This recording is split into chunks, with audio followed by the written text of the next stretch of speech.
নমস্কার, আবারও একটি নতুন ভিডিওতে আপনাদের সকলকে স্বাগত জানাই। বন্ধুরা, আজকে আমরা গ্রুপ সি এবং গ্রুপ ডি এর তিনটে বিষয় নিয়ে আলোচনা করব। মূলত প্রথমে হচ্ছে যে এক্সপেক্টেড কাট অফ কেমন যেতে পারে, 2 নম্বর রয়েছে যে কিভাবে আমরা ক্লার্ক এবং গ্রুপ ডির জন্য ইন্টারভিউ এবং কম্পিউটার টাইপিংয়ের জন্য প্রস্তুতি নেব, এবং 3 নম্বর হচ্ছে রেজাল্ট কবে নাগাদ আসতে পারে।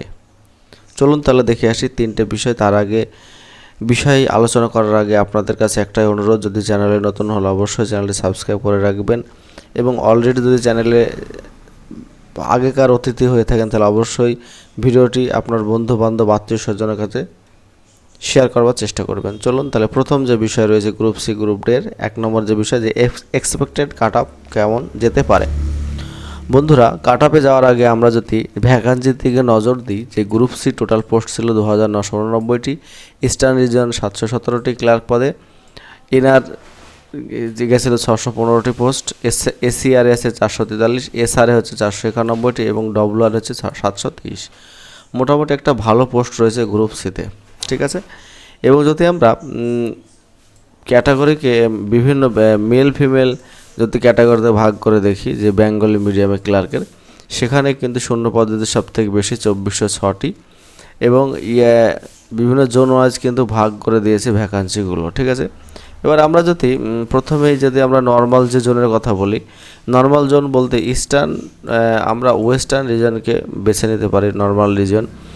গত বছর যে 2016 সালে যে রিক্রুটমেন্টটা হয়েছিল, সেখানেও কিন্তু কাট অফটা কম গেছিলো ওয়েস্টার্ন রিজিয়নে, এবং সবথেকে কাট অফ যায় বেশিরভাগই যে সাউথ ইস্টার্ন রিজন, যেটা রয়েছে নর্থ চব্বিশ পরগনা এবং নদিয়া জেলা, এই দুটি ডিস্ট্রিক্ট নিয়ে কিন্তু সাউথ ইস্টার্ন রিজন গঠন করেছে, এবং এখানে কিন্তু সবসময়তেই কাট অফ বেশি যায়, ঠিক আছে।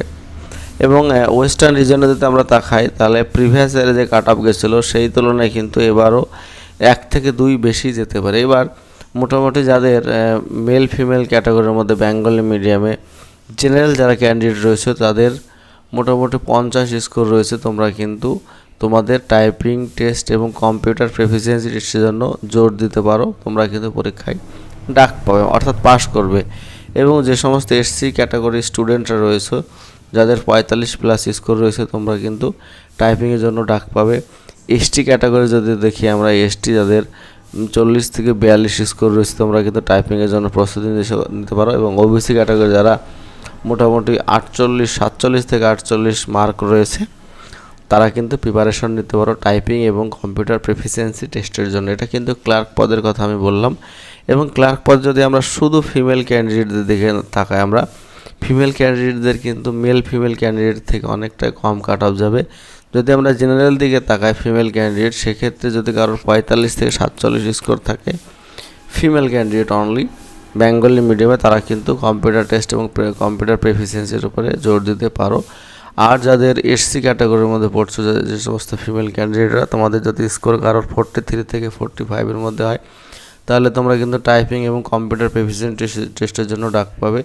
এবং যারা এসটি ক্যাটাগরির স্টুডেন্ট রয়েছে, 38 থেকে 40-এর মধ্যে যদি কেউ পাও ফিমেল ক্যান্ডিডেট, তাহলে তোমরা কিন্তু কম্পিউটার টাইপিং এবং কম্পিউটার প্রফিসিয়েন্সি টেস্টের জন্য প্রস্তুতি নিতে শুরু করে দাও ক্লার্ক পদে। এবং ওবিসি ক্যাটাগরির কথা যদি বলি আমি, কারো যদি 45 থেকে 46 স্কোর থাকে ফিমেল ক্যান্ডিডেট বিশেষ করে, তাহলে তোমরা কিন্তু কম্পিউটার টাইপিংয়ের জন্য শুরু করতে পারো, বোঝা গেল। এবং যারা অন্যান্য যে সমস্ত জোনে রয়েছে, সেই সমস্ত জোনেও মোটামুটি 50 জেনারেল যাদের ক্যান্ডিডেটরা রয়েছে, 50 থেকে 55 মধ্যে স্কোর থাকলে জেনারেল ক্যান্ডিডেটরা তোমরা কিন্তু টাইপিং এবং কম্পিউটার প্রফিসিয়েন্সি টেস্টের জন্য প্রস্তুতি নেবে।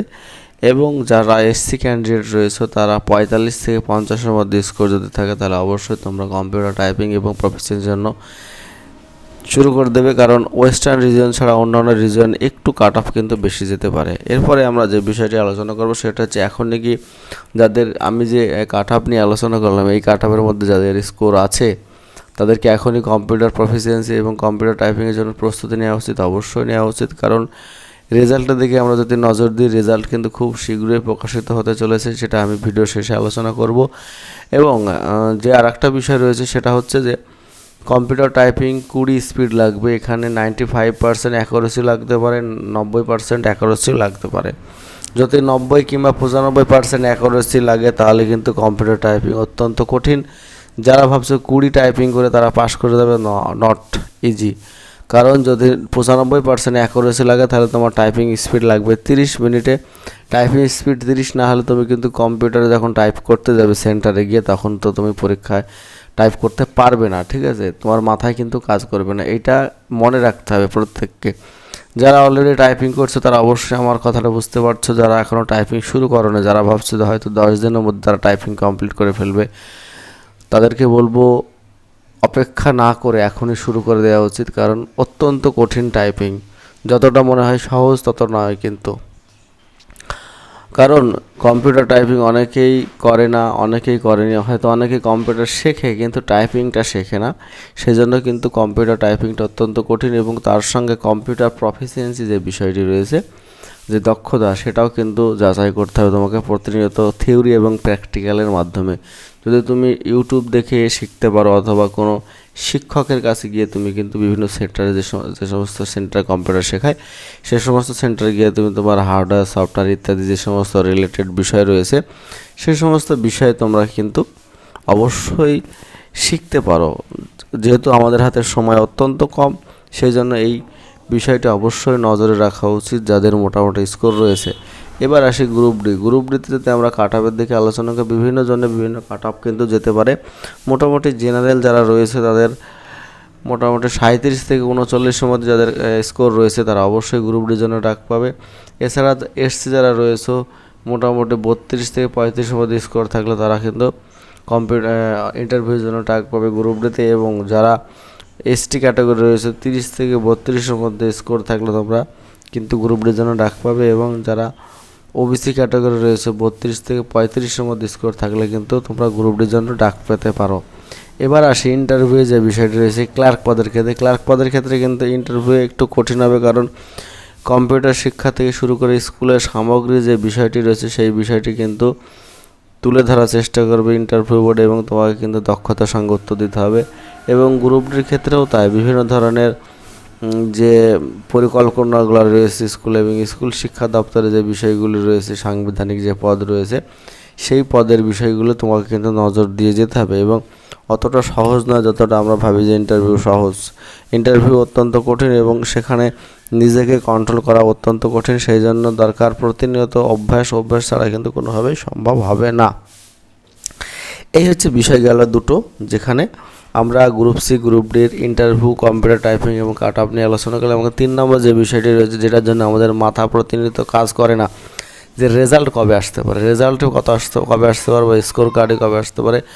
বন্ধুরা একটা কথা বলে দিলাম আমি, যে রেজাল্ট মোটামুটি 24 তারিখ থেকে 28 তারিখের মধ্যে জুলাইয়ের রেজাল্ট তোমরা পেয়ে যাবে, এইটুকু কনফার্ম আমি তোমাদের বলছি। এবং তার আগেই স্কোর কার্ড প্রকাশিত হয়ে যাবে। স্কোর কার্ড মোটামুটি 20 থেকে 22 তারিখের মধ্যে স্কোর কার্ড পেয়ে যাবে। তারপরে স্কোর কার্ডের পরে কিন্তু রেজাল্ট প্রকাশিত হতে পারে। 24 থেকে 28-এর মধ্যে তোমরা 100% সম্ভাবনা রয়েছে, আমি গ্যারান্টি দিচ্ছি না যে পাবেই, কিন্তু সম্ভাবনা রয়েছে রেজাল্ট পাওয়ার। আমি বলে রাখলাম, ভিডিওটি তোমরা সেভ করে রাখো। জুলাই মাসের মধ্যেই তোমরা রেজাল্ট পাবে, এবং জুলাই মাসের 24 থেকে 28 তারিখের মধ্যে তোমরা কিন্তু রেজাল্ট হাতে পাবে। এবং আগস্ট মাসের 4 থেকে 5 তারিখের মধ্যে তোমাদের ইন্টারভিউ এবং কম্পিউটার টাইপিং শুরু হয়ে যাবে। এইটুকু বলে রাখলাম। যারা ভালো স্কোর করে বসে রয়েছে বাড়িতে, ভাবছে যে না রেজাল্ট বেরোলে টাইপিং শুরু করবো, ইন্টারভিউ শুরু করবো, তারা কিন্তু সমস্যায় পড়বে। আমি বলে রাখলাম, দীর্ঘ 10 বছর পর একটা সুযোগ পেয়েছো, এই সুযোগটা তোমরা ব্যবহার করার চেষ্টা করো। ঠিক আছে বন্ধুরা, আর বেশি কিছু বললাম না, ভিডিওটা দীর্ঘায়িত করলাম না। যদি ভিডিওটি ভালো লাগে অবশ্যই একটা লাইক শেয়ার কমেন্ট করবেন। আর চ্যানেলে নতুন হলে অবশ্যই চ্যানেলটা সাবস্ক্রাইব করে পাশে দেওয়া বেল আইকনটি বাজিয়ে রাখবেন নতুন চাকরি সংক্রান্ত আপডেট এবং বিভিন্ন পরীক্ষার অ্যাডমিট এবং রেজাল্ট সম্পর্কিত তথ্য জানবার জন্য।